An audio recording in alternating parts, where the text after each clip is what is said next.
আলহামদুলিল্লাহ, সমস্ত প্রশংসা মহান আল্লাহ সুবহানাহু ওয়া তাআলার জন্য, যে রব্বুল আলামিনের অশেষ এবং অসীম মেহেরবানি ক্রমে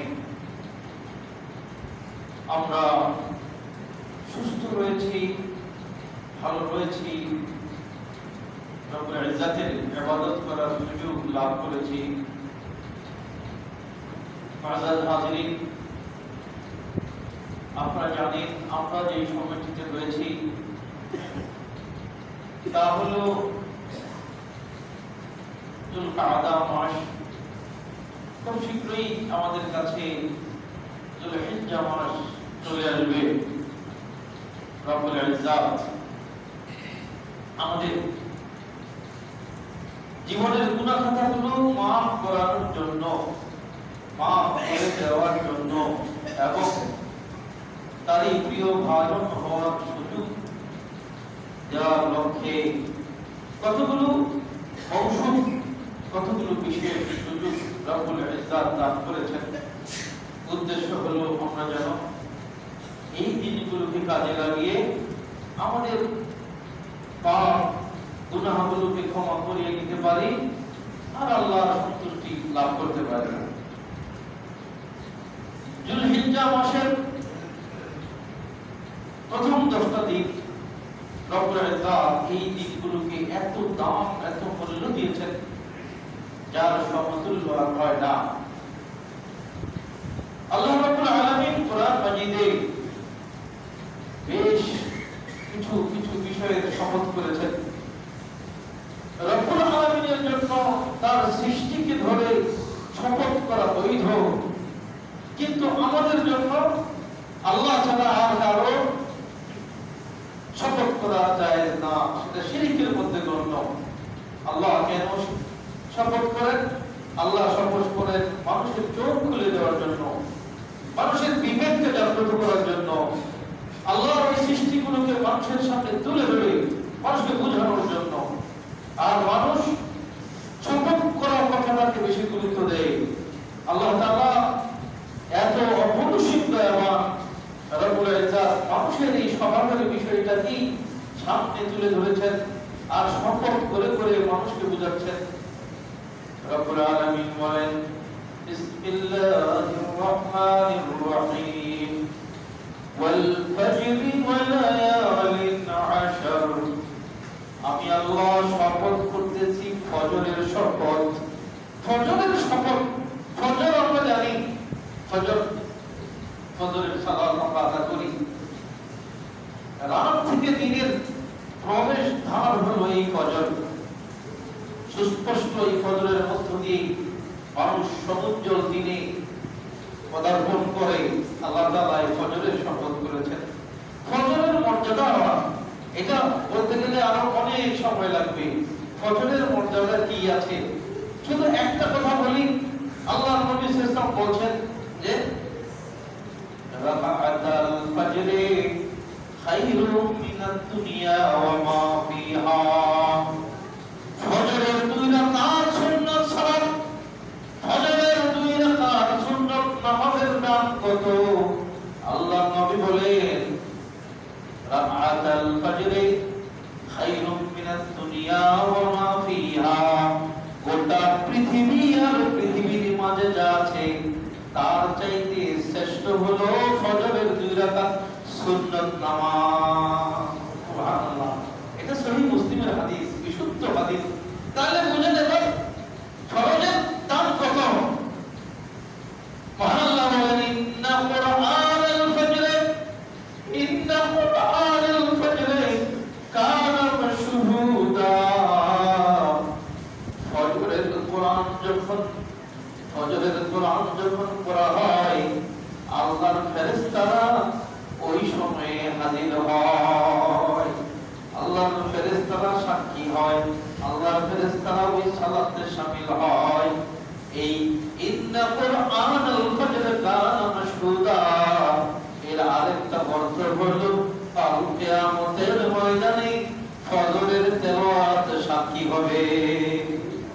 তাহলে ওই ফজরের শপথ আল্লাহ বলেন ওয়াল ফাজরি ওয়া লায়ালিন আশর। এবার আল্লাহ কয়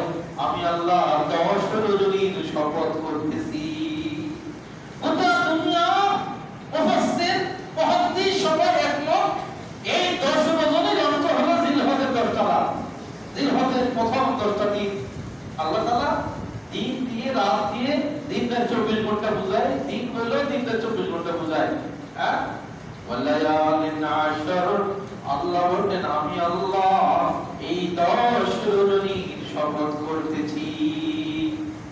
ওয়াশফা'i ওয়াল ওয়াতর, আমি আল্লাহ জোরের শপথ করছি, আমি আল্লাহ বেজোরের শপথ করতেছি।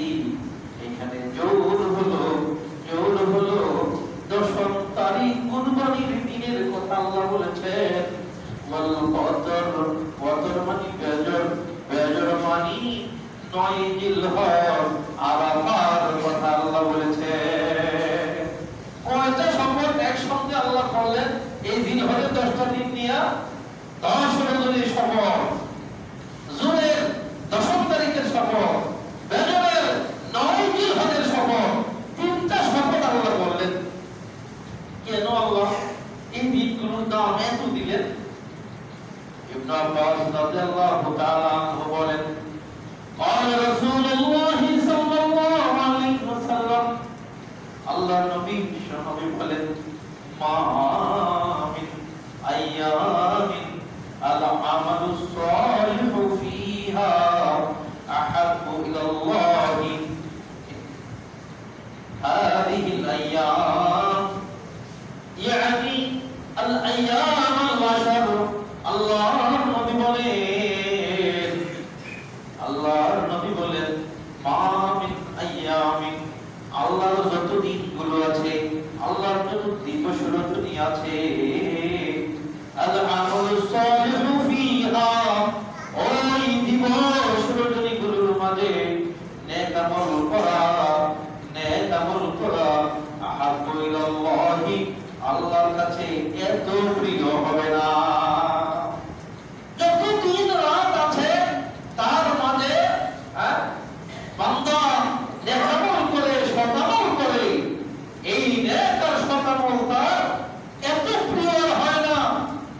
মিন হাযিহিল আইয়াম, ইয়ানি আল আইয়াম আল আশর, এই 10 দিনের সমতুল্য সওয়াবের দিন আল্লাহর কাছে নাই। ওই আমি শুরুতেই বলছি যে আল্লাহর কিছু মৌসুম দেন, আল্লাহর কিছু মৌসুম দেন, ওই মৌসুমে আল্লাহ কিছু ইবাদত দিয়ে দেন। ওই ইবাদতটা করলে বান্দা জীবনের হারানো ফল ফিরে পায়, বান্দা জীবনের গুনাহকে মাফ করাই নিতে পারে, আর আল্লাহর প্রিয় হয়ে যায়। এই 10টা দিন হচ্ছে, এই 10টা দিন। সাহাবাগণ বললেন, قالوا يا رسول الله ولا الجهاد في سبيل الله, নবী গো আপনি বলেছেন এই 10 দিনের সমতুল্য নেক আমল অন্য কোন সময় করলে আল্লাহর কাছে এত প্রিয় হয় না। ইয়া রাসূলুল্লাহ, কেউ যদি জিহাদে যায়, আল্লাহর পথে সংগ্রামে যায়, সে কি সমতুল্য হবে না? আল্লাহ নবী বললেন, ওয়ালাল জিহাদু ফি সাবিলিল্লাহ, না গো সাহাবীরা, না আল্লাহর রাস্তায় জিহাদে বের হয়ে গেল, এই 10 দিনের আমলের সমতুল্য হবে না। ইল্লা রাজুলুন খারাজা বিনাফসিহি ওয়া মালিহি ফালাম ইয়ারজি মিন শাইআ মিনহু শাইআ মিন যালিকা শাইআ। আল্লাহ নবী বলেন, তবে হ্যাঁ একমাত্র ওই ব্যক্তি এই 10 দিনের সর্বপর্যায়ের আমল করতে পারে যে ব্যক্তি ইল্লা খারাজা বিনাফসিহি ওয়া মালিহি, তার জীবন নিয়া, তার মাল সম্পদ যা আছে সব নিয়া আল্লাহর রাস্তায় বের হয়ে যায়, ফালাম ইয়ারজি মিন যালিকা শাইআ, একটু কিছু ফিরায় নিয়ে আসবে না। তার মানে হলো জীবনটা দেবে, তার মাল সম্পদ সব আল্লাহর রাস্তায় দিয়া যদি কোনো ব্যক্তি পারে এই 10 দিনের আমলের সমান সে সব পেতে পারে। এছাড়া আর কোনোভাবে এই 10 দিনের সমান আমল আর কেউ করতে পারবে না। কেন এই 10 দিন এত মর্যাদা, এত ফজিলত? ও আল্লাহর বান্দারা, যে জন্য আল্লাহ সৃষ্টি করলেন সে হলো মানুষের খেদমতের জন্য। আবার আল্লাহ মানুষ কেন বানালেন? ওয়ামা খালাকতুল জিন্না ওয়াল ইনসা ইল্লা লিয়াবুদুন। আল্লাহ বলেন আমি জিন আর মানুষকে আমার ইবাদতের জন্য সৃষ্টি করেছি। ও আল্লাহর বান্দাগণ, এই 10টি দিন হলো সেই 10টা দিন, এই 10টা দিন মহান আল্লাহর যত ইবাদত আছে সব ইবাদত এই 10 দিনে হয়। রোজার মাসে, সিয়ামের মাসে অনেক লাইলাতুল কদর আছে, আপনার কি বলে কোরআন তেলাওয়াত আছে, অনেক ইবাদত আছে। হজ করা যায়, হজ করা যায় না। হ্যাঁ, এই কুরবানি যেটা হবে এটা রোজার মাসে হয় না। নফল কুরবানি হতে পারে, কিন্তু এই যে কুরবানি এটা তো হবে না। এই 10 দিনের ভিতর বান্দারা রোজা রাখে, বান্দারা দান খয়রাত করে, বান্দাদের জন্য যাকাত অবারিত, বান্দারা হজ করে, বান্দারা কুরবানি করে, বান্দারা যত ইবাদত আছে সব ইবাদত বান্দারা করে। এই জন্য রব্বুল আলামিনের কাছে এই 10টা দিনের ইবাদত বড় বেশি প্রিয়। আল্লাহ ঘোষণা দিয়েছেন। আজাদ হাজিরিন, তো এই 10টা দিন আমরা আপনারা জানি, এই যে হজ, এই হজের বিধিবিধান, এই কুরবানি, মূলত এই দুটো বিষয় কিন্তু এর উপলক্ষ হজ এবং কুরবানি। বাকি অন্যান্য ইবাদত তো কাছেই বটে। কুরবানির বিষয়ে আমি আলোচনা করেছিলাম এর প্রেক্ষাপট সম্পর্কে, যে আদম আলাইহিস সালামের 2 ছেলে কি করলো? তারা বৎস বাঁধালো, একজন কুরবানি দিল, কাবিল কুরবানি দিল, কি দিল? যে কিছু চিটা জবাব দিল, আল্লাহ কবুল করলেন না। আর হাবিল সে দুম্বা পালতো, সবচাইতে দামি দুম্বাটা, বলবান দুম্বাটা সে আল্লাহর রাস্তায় কুরবানি দিল। আল্লাহ এটা অ্যাকসেপ্ট করলেন। সে ঘুমন্ত অবস্থায় ভাইকে মেরে ফেললো। এই লাশ দাফন করতে আর পারে না। আল্লাহ আবার 2টা কাঠ পাঠায় দিলেন। কাঠ 2টা জগটা বাঁধালো, একটা কাঠ আরেক কাঠের ময়দা ফেললো। এবার ওই মরা কাঠটারে দাফন করবে কেউ নেই, ওই কাঠ মাটি কুইরা ওটার মধ্যে দাফন করলো। এবার আফসোস করে বলে, হায় আফসোস, এই কাঠের মতো বুদ্ধিও আমার নাই। কাজ করলো এই বুদ্ধি আমার নাই, আমার ভাইয়ের লাশ নিয়ে আমি বসে রয়েছি, এই লাশ আমি এখন কিভাবে দাফন করবো? এ দেখলো, দেখে মাটি দেওয়া শুরু করলো।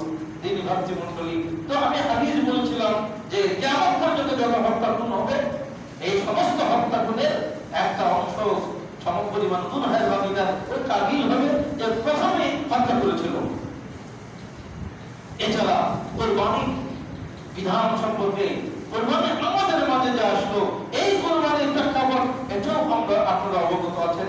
এটা মূলত ইব্রাহিম খলিলুল্লাহ আলাইহিস সালাতু সালাম থেকে, ইব্রাহিম খলিলুল্লাহ তিনি ছিলেন তাওহীদের সবচাইতে উলুল আযম পয়গম্বর।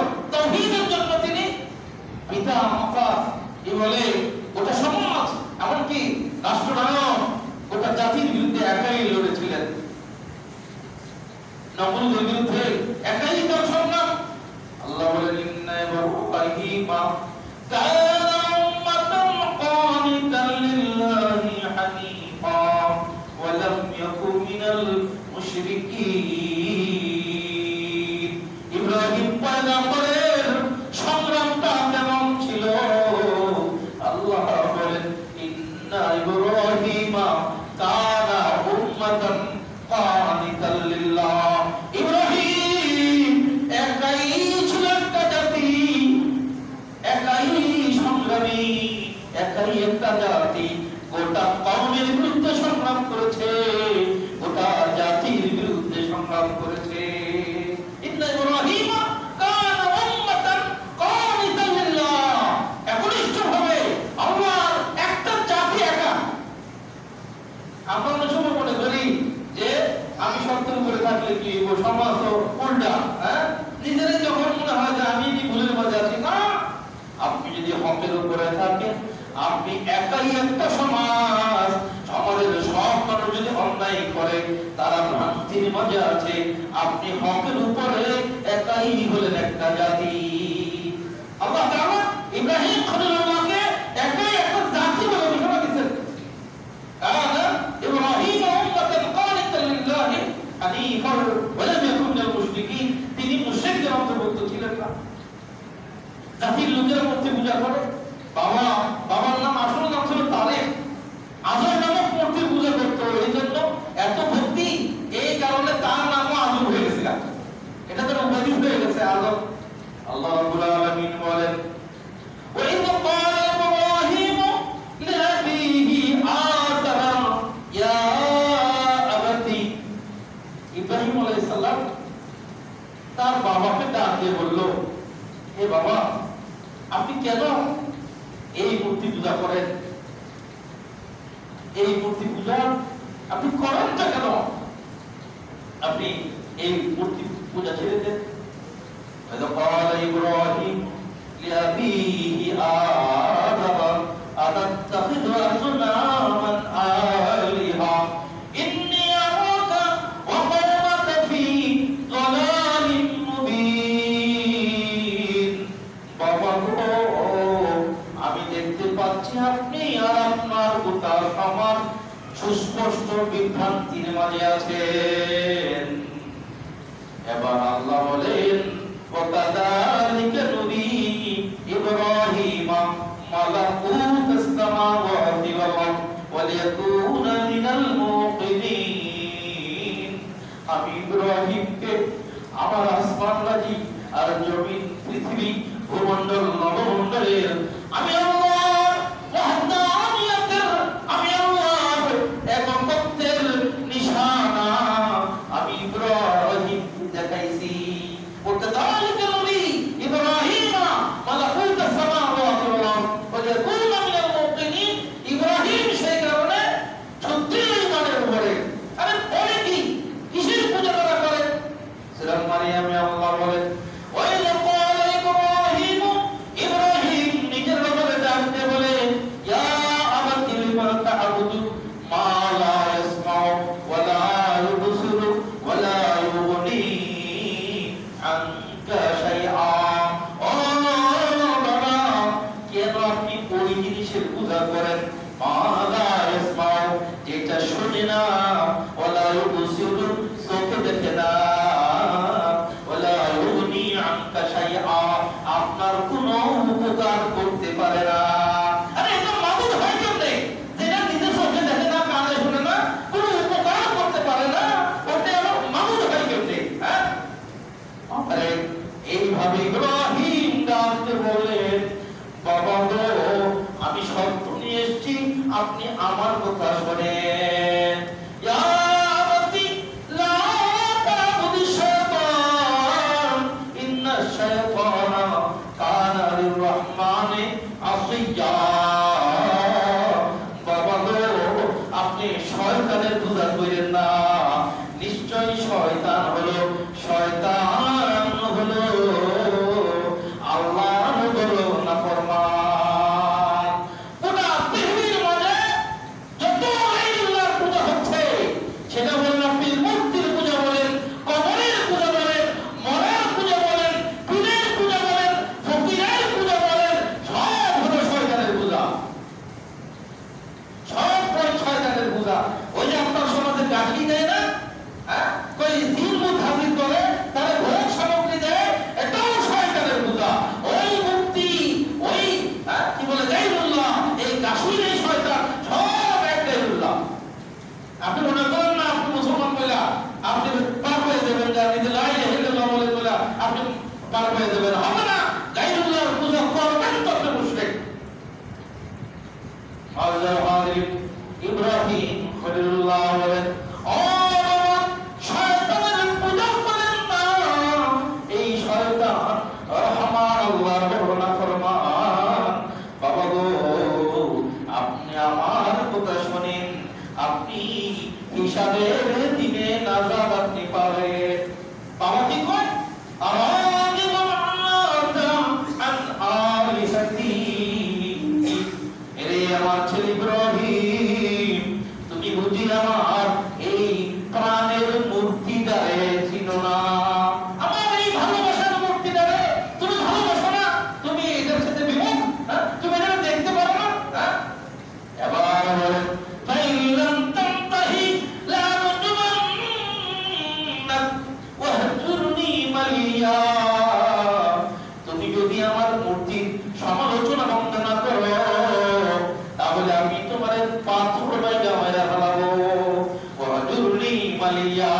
যাও যাও, আমি বাবা তোমার তেজ্য বানায়া দিলাম, আমি তোমার তেজ্য করে দিলাম। ওয়াহজুরনি মালিয়া। ইব্রাহিম পয়গম্বর কি বলে, ও বাবা শুনেন, সালাম আলাইকা, আপনার উপরে আল্লাহর শান্তি ধারা বর্ষিত হোক। আস্তাগফিরুল্লাহ, আমি আপনার জন্য আল্লাহর কাছে ক্ষমা প্রার্থনা করব। হ্যাঁ, সুবহানাল্লাহ। এমন মানুষ তুমি বাড়ি থেকে বের হয়ে যাবে, বাবা আল্লাহ আপনার শান্তি দেন, আমি আপনার জন্য আল্লাহর কাছে ক্ষমা চাবো। ঠিক কিয়ামতের দিন এই ঘটনাটাই ঘটবো। এই বুখারীর হাদিসে আছে, ইব্রাহিম আলাইহিস সালামের বাবার সাথে দেখা হবে। বাবা বলবে, ছেলে রে, লা আ'সিকা আল-ইয়াওম, ও ছেলে, তুমি আমারে যা কইবা আমি তাই শুনবো। আজকের এই দিনে একটা কথা তোমার আমি অমান্য করব না। বাবা কিয়ামতের দিন এই কথা ইব্রাহিম আলাইহিস সালামকে কইব। ইব্রাহিম আলাইহিস সালাম কত দয়ালু দিল, আল্লাহর কাছে গিয়ে বলবে, ওয়াগফির লি আবি ইন্নাহু কানা মিনাদ দাল্লিন, আমার আব্বা, আল্লাহ আমার বাবা, আল্লাহ তুমি তার মাফ করে দাও। আল্লাহ সে বিভ্রান্ত কওমের অন্তর্ভুক্ত ছিল। হায় আল্লাহ, তুমি আমার আজকে অবদস্ত করো না, আমার বাবাকে মাফ করে তুমি দাও। আল্লাহ বলবেন, ইব্রাহিম রে, আমি যে কাফের মুশরিকের জন্য আমার জান্নাত আমি হারাম করে দিয়েছি, আলহামদুলিল্লাহ ওয়া রাইকা, তুমি এবার তোমার পিছনে তাকাও।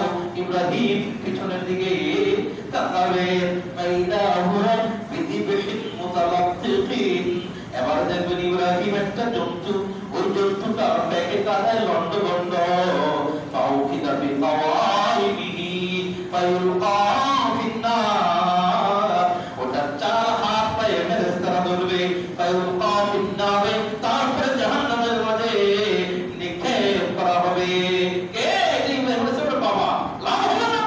আল্লাহ সেইখানে বলছেন সূরা শুআরা, ইয়াওমা লা ইয়ানফাউ মালুন ওয়ালা বানুন ইল্লা মান আতাল্লাহ বিকলবিন সালিম, টাকা পয়সা ধন দৌলত ছেলে পেলে দিয়ে কোনো লাভ হবে না, ইল্লা মান আতাল্লাহ বিকলবিন সালিম, তোমার নিজের আত্মা তোমার নিজের ঠিক করে মরা লাগবে।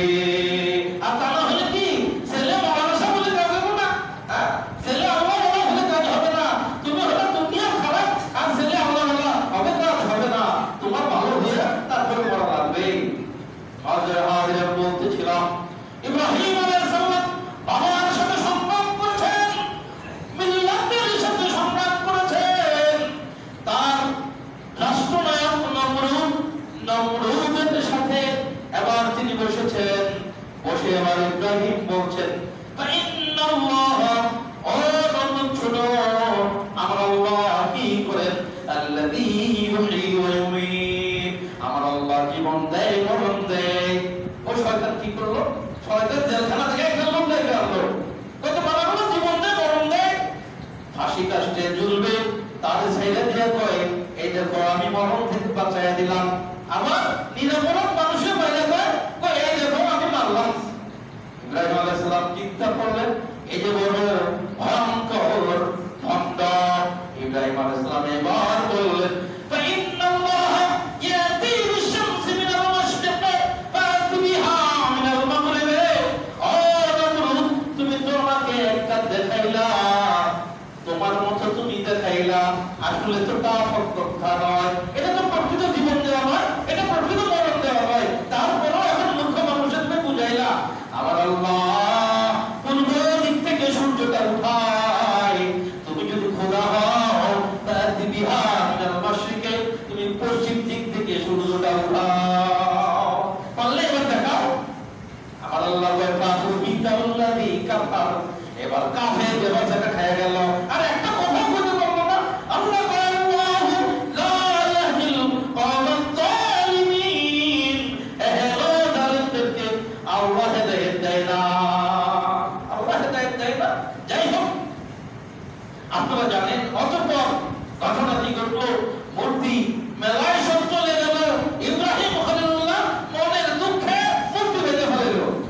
ভাইঙ্গা বড়ার কান্দে কোঠা ঝুলাইয়া রাখলো। এবার সবাই আসলো, আয়েশা দেখে মূর্তি সব ভাঙ্গা, ঠাকুর ঘরের মূর্তির এমন জেলেসপাতি অবস্থা দেখে বলে কে কাজ করেছে? এক বুড়ো সাক্ষী দিয়া কয়, ওই যে যুবক একটা ছেলে ইব্রাহিম, ওরা দেখি মাঝে মাঝে মূর্তির সমালোচনা করে, তার নাম হলো ইব্রাহিম, তারা ইব্রাহিম করে সবাই ডাকে। আমি অত ভালো চিনি না, তবে তারা সবাই ইব্রাহিম কয়। এবার নমরুদ ইব্রাহিম আলাইহিস সালামকে ডাকলো।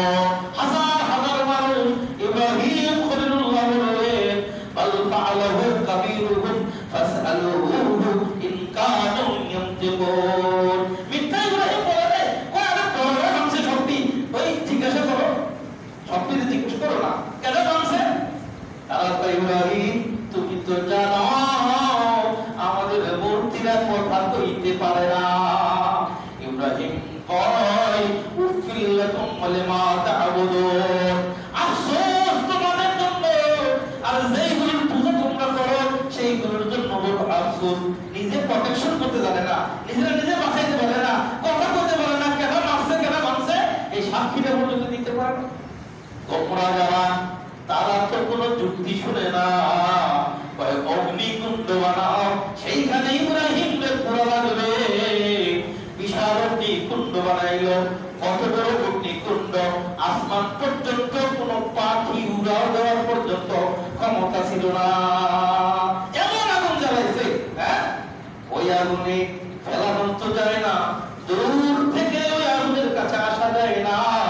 পারস্যের একজন কারিগর দিয়া ওই যে আপনার কি বলে, ওই যে দুল্লা বানাইছে, এইভাবে চরকি বানাইছে, চরকি দিয়া ঘুরায়া ঘুরায়া ইব্রাহিম আলাইহিস সালামকে আগুনে ফেলেছে। ওই চরকি ওই রথের মেলায় আসে, আর মুসলমানের সন্তানরা ওই চরকিতে যায়, আর ইব্রাহিম খলিলুল্লাহ ওই মূর্তির মেলায় যায় নাই, আর মুসলমানরা মাথায় টুপি পরে ওই রথের মূর্তির মেলায় তারা গিয়ে বাজার ঘাট করে, আর মুসলমান মহিলারা বুরকা পরে তারা দিনের সমানে সেইখানে গিয়ে তারা বাজার ঘাট করে। আমি যদি কোরআন হাদিস বুঝে থাকি তাহলে এতটুকু বলতে পারি, কিয়ামতের দিন এই সমস্ত টুপিওয়ালা আর এই সমস্ত বুরকাওয়ালীরা কিয়ামতের দিন তাদের সঙ্গেই তাদের হাসর নাসর হবে। মান তাশাব্বাহা বিকওমিন ফাহুয়া মিনহুম। আপনি মুসলমান হলে 1 টাকার জিনিস হিন্দুর বেলায় দিতে পারবেন না যদি আপনি মুসলমান হয়ে থাকেন। আল্লাহ রাসূল বলেন, যে যাদের মতো কাজ করে, যে যাদের মতো সাদৃশ্য করে, সে তাদের মধ্যেই গণ্য হয়ে যাবে। আযাব হাদির ইব্রাহিম খলিলুল্লাহকে আগুনের মাঝে ফেলানো হলো। জিবরিল আমিন এসে বলে, ইব্রাহিম আপনার কোন প্রয়োজন থাকলে আপনি বলেন। ইব্রাহিম আলাইহিস সালাম বলেন, মা ইনদাকা ফালা ওয়া ইলাল্লাহি বালা। ও ইব্রাহিম, ইব্রাহিম তোমার কাছে দরকার আমার নাই, আমার দরকার আছে মহান আল্লাহর কাছে। তোমার কাছে আমার দরকার নাই, আমার দরকার মহান আল্লাহর কাছে। জীবন মৃত্যু সন্ধিক্ষণে এটার নাম ঈমান। এটার নাম কি? এটার নাম হলো ঈমান। আর আমরা একটু ঠেকাই কইরা ওই ঠেকাই করছি, সুদ না খাই পারলাম না। হ্যাঁ, আপনি সুদ খাইবেন কখন? শুকর খাইবেন যখন। শুকর খাওয়া যখন আপনার বৈধ, তখন সুদ খাওয়া বৈধ হবে। শুকর খাওয়া যখন বৈধ হবে না, সুদ খাওয়া বৈধ হবে না। হ্যাঁ, তো এটা আমাদের ঈমান কি? ইব্রাহিম আলাইহিস সালাম আল্লাহর কাছে বলেন, হাসবুনাল্লাহু ওয়া নি'মাল ওয়াকিল। আমার আল্লাহ আমার জন্য যথেষ্ট, তিনি আমার সর্বোচ্চ অভিভাবক। হ্যাঁ, বদর আপনার উহুদের যুদ্ধের পরের দিন কাফেররা দেখলো যে একবার তো শেষ করতে পারলাম না, একটু সুযোগ পাইছিলাম, তাহলে আমাদের ভুল হয়ে গেল, আবার তারা ফিরবো। এইবার আল্লাহ নবী সাল্লাল্লাহু আলাইহি ওয়াসাল্লাম আর সাহাবার ভাই ঘরে ঘরে 14 জন সাহাবা শহীদ হয়েছিল উহুদের যুদ্ধে। তারপরে জিবরাইল আয়েশা বলে, নবী গো আপনি বর্ম খুললেও আমি জিবরাইল বর্ম খুলি না। আবার যুদ্ধের জন্য তৈরি হয়ে যান, আবার যুদ্ধের জন্য তৈরি হয়ে গেলেন মুসলিমরা। এদিকে যখন শোনা গেল কাফেররা বিপুল বিপ্লবে আবার আসতেছে, আল্লাহ নবী একটা দোয়া পড়লেন, হাসবুনাল্লাহু ওয়া নি'মাল ওয়াকিল। এই দোয়া ইব্রাহিম পড়েছিলেন আগুনে পড়ার সময়, আল্লাহ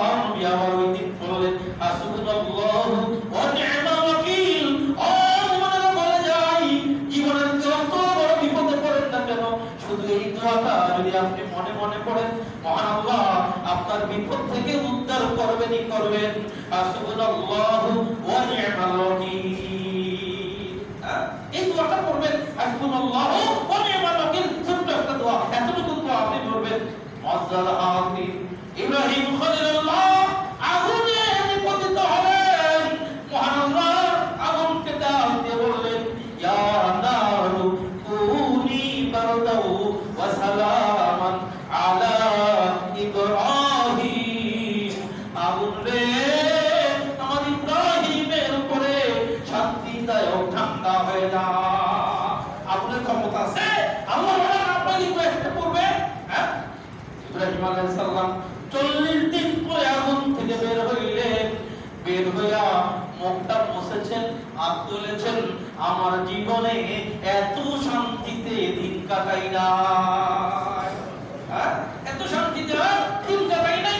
এবার ইব্রাহিম খলিলুল্লাহ মিশরের দিকে রওনা দিলেন। ইন্নী যাহিবুন ইলা রাব্বি সায়াহদিন। আমি এই দেশে আর থাকলাম না, ওই ইরাকে আর আমি থাকলাম না। এবার মিশরের দিকে তিনি রওনা দিলেন। আল্লাহকে কইলেন, পরের আয়াত যদিও মাঝখানে ডিফারেন্স হয়, আল্লাহর কাছে আবার সন্তান চাইলেন, রব্বুল আলামিনের কাছে সন্তান চাইলেন। ওই সন্তান আল্লাহ দিলেন, রব্বুল আলামিন সন্তান দিলেন। মাঝখানে আরো ঘটনা ছিল, মিশরে গিয়েছিলেন। কেন মিশরে গিয়েছিলেন? অভাব দেখা দিয়েছিল, চারদিকে অভাব। মিশরে কি আছে? ওই যে নীল নদ, এই নীল নদের কারণে তখন উদ্ভব ছিল। মিশরে খাদ্য আছে, খাবার আছে। মিশরে তিনি গিয়েছিলেন। ওই মিশরে তখন কি হয়েছিল? তখন ফেরাউন ছিল। ওই ফেরাউনটা ছিল, আসলে ফেরাউনটা হলো দেশের রাজার উপাধি। মুসা আলাইহিস সালামের সময় ফেরাউন, ওই সময়ে ফেরাউন। তখন আপনার এই যে আপনার ইব্রাহিম খলিলুল্লাহ আলাইহিস সালাতু আসসালামের স্ত্রী, ইব্রাহিম খলিলুল্লাহর স্ত্রীকে সে কি করতে চেয়েছিল? সতীত্ব নষ্ট করতে চেয়েছিল। এত আপনারা জানেন, ইব্রাহিম আলাইহিস সালামের স্ত্রীর সতীত্ব নষ্ট করতে চেয়েছিল। তিনি ছিলেন সারা আলাইহিস সালাম। পৃথিবীর বুকে এত সুন্দর রমণী আল্লাহ তাআলা সৃষ্টি করে নাই। এটি হলো সারা আলাইহিস সালাম। যখন পাপিষ্ঠ রাজা তার ইজ্জত ছিনিয়ে নিতে চাইল, তিনি মহান আল্লাহর কাছে দোয়া করেছিলেন, আল্লাহ আপনি যদি জানেন আমি আপনার উপরে আর আপনার নবীর উপরে ঈমান এনেছি, আর আমার ইজ্জত আমার স্বামী ভিন্ন কাউকে নাই, পালা তুসাল্লিম আলাইয়াল কাফির। আল্লাহ তবে এই কাফেরকে শক্তি তুমি দিও না। একবার, দুইবার, তিনবার, যতবারই আসে ততবারই বন্ধ হয়ে যায়। তুমি আমার জন্য দোয়া করো, তুমি আমার জন্য দোয়া করো। দোয়া করলেন, ভালো হলো। এইবার কি করলেন? এইবার হাজারকে দিয়ে দিলেন, যাও তুমি জিনিসই জানি না, তোমাকে দিয়ে দিলাম তোমার খেদমত করার জন্য। হাজারকে দিয়ে দিলাম। হাজার ওইটা আমরা হাজরা বলি। এই হাজারকে পায়া ইব্রাহিম খলিলুল্লাহ ওইদিকে আল্লাহর কাছে কাঁদে, সারা আলাইহিস সালামকে বলে, স্বামী তুমি মাথা উঠাও, ওই পাপিষ্ঠ আমার কোনো ক্ষতি করতে পারে না, আল্লাহ আমাকে বাঁচাইছে। স্বামী মাথা উঠাইছে, বলে এই নাকিয়া সে আমার উপহার দিয়ে দিছে, এটা আমার উপহার দিছে।